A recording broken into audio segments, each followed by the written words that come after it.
October na ngayon, ilang buwan na lang magdi-Disyembre na. Siyempre, umpisa na rin ang taasan ng presyo ng mga paninda.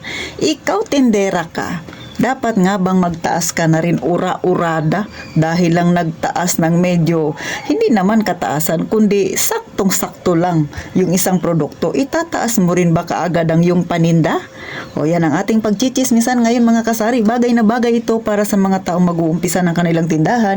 At sa mga datihan, share nyo naman yung strategy ninyo ukol sa taas-taas na yan mga kasari. Pero bago tayo mag-umpisa, huwag mong kalimutan mag-subscribe ka na sa Palaway Niyang Tindera. Paki-like na rin ang aking video kung may natutunan ka. At syempre, paki-share na rin mga kasari kung hindi kayo busy. At eto na, umpisahan na natin ang Real Talk at masaya nating chismisa. Magandang araw mga kasari-sari sa mga bago pa lang sa aking channel. Ako si Ate Tintin, ang inyong Palaway Niyang Tindera. Syempre, ichinichismis ko sa inyo yung aking journey sa pagtitindahan. Mga nangyayaring araw-araw na kinakaharap ng isang tindero-tindera. So ngayon, October na. Alam naman natin, pagka October na mga kasari, diyan na rin nag-uumpisa yung taasan ng mga presyo ng ating itinitinda. O, una dyan, no, dito sa amin mga kasari, tumaas na ang syempre soft drinks na Coke. No, nung nakaraang linggo lang siya nagtaas. Hindi naman sabing malaki yung itinaas niya, pero ay medyo nabawasan ng kaunti yung kita ni Ate Tintin. At maliban pa dyan, tumaas din yung mantika. Siguro mga kada dalawang linggo nagtataas na ngayon ng presyo. So, tayo mga tindera, isa tayo sa naapektuhan pagka nangyayari yung mga ganyan. Kasi, syempre, nasanay na yung customer mo, ito yung presyo mo. Tapos, pagbalik niya, dala-dala niya, saktong-sakto lang. Kasi yun lang yung bibili niya. Pagpunta niya sa tindahan mo, tumaas ka na ng 2 piso. So, napataas din ang kilay niya. Ay, tumaas na. O, di ba? May mga ganong customer, parang shock na shock pagka naririnig nila yung pagtaas. So, hindi naman maiwasan talaga yung mga kasari. Pero dapat ba tayong mga tindera-tindera ay magtaas din kaagad? O, ito, real talk lang ha. Pagchismisan natin to. Ito yung mga discarding pang malupitan ng mga tindero-tindera. Pero para sa akin, mga kasari, no? Para sa akin, no? Hindi ako basta-basta nagtataas ng presyo kahit na nagtaas na sa merkado, mga kasari. Pero, hindi ko rin naman sinasabing huwag kayong magtaas o kaya naman magtaas kayo ura-urada. So, may kanya-kanya naman tayong diskarte. So, baka may magsabi, ba't di ka kaagad nagtataas sa titintin kung tumaas na yung presyo sa merkado? Kasi nga, bilang isang tindera, marami tayong isinasaalang-alang bago tayo nagtataas ng ating presyo. Hindi ka basta-basta magtaas lang dyan, ha, mga kasari. Pero ito, para sa akin lang. Hindi ko alam kung yung iba nating mga kasari ay diskarte nila na pagka tumaas sa merkado, taas din sila kaagad. Bagamat may mga stock pa sila, yung kanilang natirang stock ay binasi na nila sa bagong presyo. Pero sa titintin ay hindi ako ganun mga kasari, no. So, pagka tumaas, una, tinitingnan ko muna magkano yung itinaas. O, katulad sa Coke na 1.5, tumaas siya mga kasari, no. Pero chinek ko yung per piraso niya, tumaas lang naman siya ng, sabi natin parang nasa 150 centavos, no. So, hindi ako nagtaas kaagad. Bakit? 150 centavos kayang-kaya pa rin ng aking presyo dati. So, bakit ako magtataas mga kasari? Kaya, no, pagka tayo ay tindera, para sa akin, no, hindi ako kaagad nagtataas kasi mga kasari, marami sinasaalang-alang nga. Gaya ng sabi ko, una, syempre, alamin mo yung presyo, masyado bang malaki yung itinaas? Kasi kung masyadong malaki, why not magtataas ka talaga? Pero kung hindi naman, ganun kalaki, kaya pa namang yung presyo mo ay yung dati pa rin, why not? Pangalawa, ginagawa ko siya, ba't hindi ako kaagad nagtataas? Kung kayo ay kagaya dito sa amin, tabi-tabi rin mga kasari, ay hindi ka rin pwede kaagad na magtaas ng presyo kasi nga maraming pwedeng pagpilian si customer na tindahan. So kung ikaw taas-taas ka dyan kaagad, kahit pa 50 centavos lang itinaas, nagdagdag ka kaagad ng 2 piso. Buti kung ikaw lang ang tindahan dyan sa inyo, paano kung tabi-tabi kayo dyan?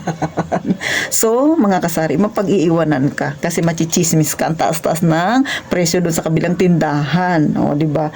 So si Ate Tintin, yun yung aking isinasaalang-alang, no? Una, syempre, gaano ba kalaki yung itinaas? Kaya pa rin ba kahit hindi ako magtaas? Kaya ano pa rin ba ng tubo ko?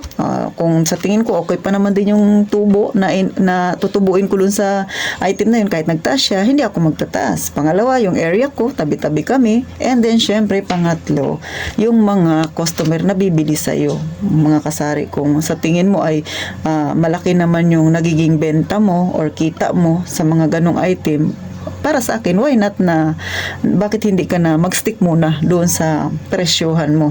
Kung fast moving naman yung item, maliban na lang kung slow moving yan, siguro dapat ka talaga magtaas. Opinion ko lang naman ito. Sa akin, sinishare ko lang sa inyo kung ano yung aking nagiging journey sa aking pagtitindahan, kasi hindi naman sa lahat ng pagkakataon ay pera-pera tayong mga tindera mga kasari. Minsan naawa rin ako sa customer ko, lalo na yung mga sinasabi nating mga basic needs talaga, di ba? Mga mantika na yan. Kagaya dito sa amin, tumaas din yung mantika, no? Tumaas siya ng 20 pesos ang per tali, kasi sa isang tali is 12 peraso. So ganun yung binibili ko, no. Ay hindi ako nagtataas. Hindi pa ako nagtaas, mga kasari. Siguro mga naka-twice na siya ng taas. Una kasi medyo tumaas siya ng piso per bote. Tapos sumunod ay tumaas na siya ulit ng 150 yata, so 250 na ang itinaas niya overall. Pero hindi pa rin ako nagtaas. Bakit? Kayang-kaya pa rin ni Ate Tintin. Kaya, okay lang sa akin yun. Pangalawa, isa sa dahilan ko ba't hindi rin ako kagad-agad nagtataas, wala nang utang si Ate Tintin. Wala na akong buling bayarin. Char lang. So, isa yan, no? Mga kasari, nakakatawa siyang isipin. Pero totoo yan, pagka kayo ay walang utang, hindi nyo kailangang magtaas na, maghahabol kayo ng malaking kita. Doon lang tayo sa masa. Pang masa si Ate Tintin. Alam ko, yung ibang mga tindero-tindera, diskarte rin nila yan. Itong sinasabi ko. Kaya nga, bakit tayo marami pa rin customer, in spite na tabi-tabi, ay syempre, ganyan yung ating ugali. Huwag ka basta magtaas. Pero, huwag mo rin kalimutang imarites sa kanila na nagtaas na ang iyong produkto. O, diba? Pagka binili mo, ay tumaas na yung ganitong produkto na binibili mo sa akin, sisi. Pero wag kang mag-alala, hindi pa ako nagtaas. O, diba? Maganda yung ganun. Sinasabi mo sa customer mo, nakadalawang taas na si Coke, mga kasari. Pero, alam ba, ganun, no? Pero, hindi ka nagtataas. Maganda yun na chini-chismis mo sa kanila. Wag na share. I-chismis talaga natin, mga kasari sa kanila. Kasi, alam din nila yan.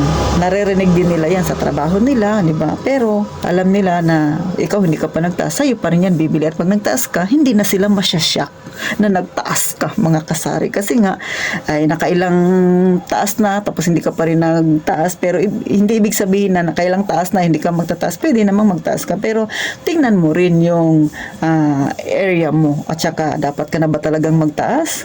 O kaya pa ba? Kasi, sa totoo lang, no, yung iba, kaya ginagawa nila yung pagtataas kagad. Lalo na kung maraming utang yung isang tindera, naghahabol talaga siya ng benta. Pero sa Ate Tintin, dahil malaya na ako sa utang, hindi ko na kailangan basta-basta magtaas. Kaya pa naman, mga kasari. So hanggang dito na lang sa Ate Tintin. Napangiti ko ba kayo? Pero syempre ito ay simpleng kwentuhan lang. Sana makapagbigay sa inyo ng kaunting idea. At ito na, mga kasari, huwag niyong kalimutan mag-subscribe sa akin. At syempre, magkita tayo sa sunod na vlog. At gaya nga ng vlog palagi kong sinasabi, mag-iingat kayong palagi, mga kasari.